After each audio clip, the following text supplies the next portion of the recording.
Broadway ਤੁਹਾਡੇ ਵਿਦੇਸ਼ ਜਾਣ ਦੇ ਸੁਪਨਿਆਂ ਨੂੰ ਦੇਵੇਗਾ ਹਕੀਕਤ ਦੀ ਉਡਾਨ। नमस्कार दोस्तों। कनाडा के नए एसडीएस प्रोग्राम, जो कि नया एसडीएस नहीं, मतलब मैं कहूंगा जो एसडीएस प्रोग्राम था वो बंद हो चुका है।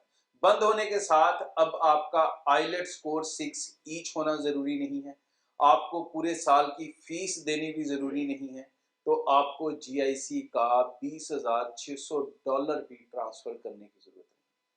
अब आप इतना बड़ा खर्चा कनाडा में बचा सकते हैं, जो कनाडा तकरीबन 25-30 लाख का हो चुका था लोगों के लिए, और बहुत सारे लोगों का इंटरेस्ट कम हो चुका था कनाडा जाने के लिए, या मैं ये कहूँ कि बहुत सारे लोगों के बजट से बाहर जा चुका था कनाडा, तो अब उन सब के बजट में वापस आ गया कनाडा।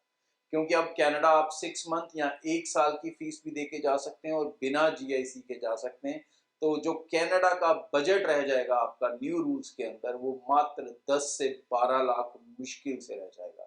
ये पुराने वाले 10,000 जीआईसी से भी सस्ता रूट होगा, लेकिन यहाँ पर आपको ध्यान रखना पड़ेगा अपने फंड्स को लेके। तो फंड्स की रिक्वायरमेंट क्या रहेगी?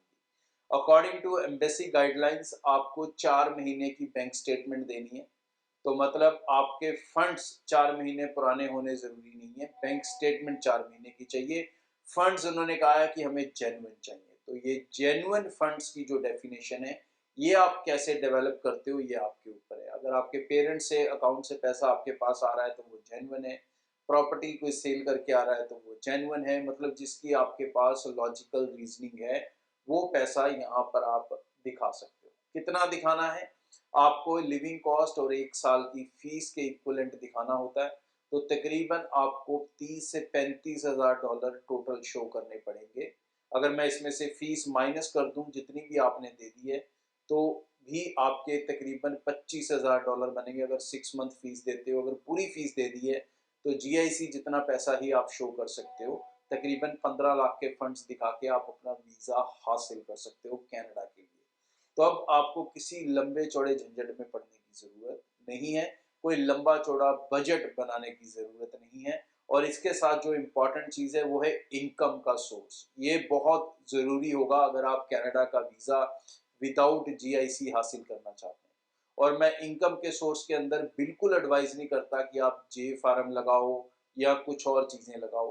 आपको सिर्फ 2 ही चीजें लगानी चाहिए। अगर आप गवर्नमेंट एम्प्लॉई हैं तो आप फॉर्म 16 लगा सकते हैं। अगर आप प्राइवेट एम्प्लॉई हैं या बिजनेसमैन हैं या एग्रीकल्चरिस्ट है, तो आपको आईटीआर रिटर्न्स ही लगानी चाहिए। और आईटीआर रिटर्न्स आप किसी भी 2 फैमिली मेंबर्स की लगा सकते हैं, लाइक फादर और मदर की लगा सकते हैं। और ये इनकी जॉइंट इनकम कोशिश करें कि आईटीआर के हिसाब से 12 से 15 लाख के बीच में कम से कम हो, ताकि आपको वीजा लेने में या वीजा देने में जो वीजा ऑफिसर है वो कंफर्टेबल महसूस करे। तो कनाडा वीजास अब आपकी रीच के अंदर है, आपकी पहुंच के अंदर है। अब कनाडा बिल्कुल भी बजट के बाहर नहीं है। और कनाडा वीजा हासिल करने के लिए जो रूल्स नए बन चुके हैं, उसके हिसाब से आपको कोर्स में कॉम्प्रोमाइज नहीं हो सकता, कॉलेज या यूनिवर्सिटी में कॉम्प्रोमाइज नहीं हो सकता, डिपेंड्स अपॉन योर प्रोफाइल। तो मतलब स्टडी में कॉम्प्रोमाइज नहीं होगा। फाइनेंशियली आपको सही चीजें लेकर चलनी है, तो आप अपना वीजा और अपनी मंजिल पीआर की दोनों हासिल कर सकते हो। आज के लिए इतना। ब्रॉडवे ਤੁਹਾਡੇ ਵਿਦੇਸ਼ ਜਾਣ ਦੇ ਸੁਪਨਿਆਂ ਨੂੰ ਦੇਵੇਗਾ ਹਕੀਕਤ ਦੀ ਉਡਾਨ।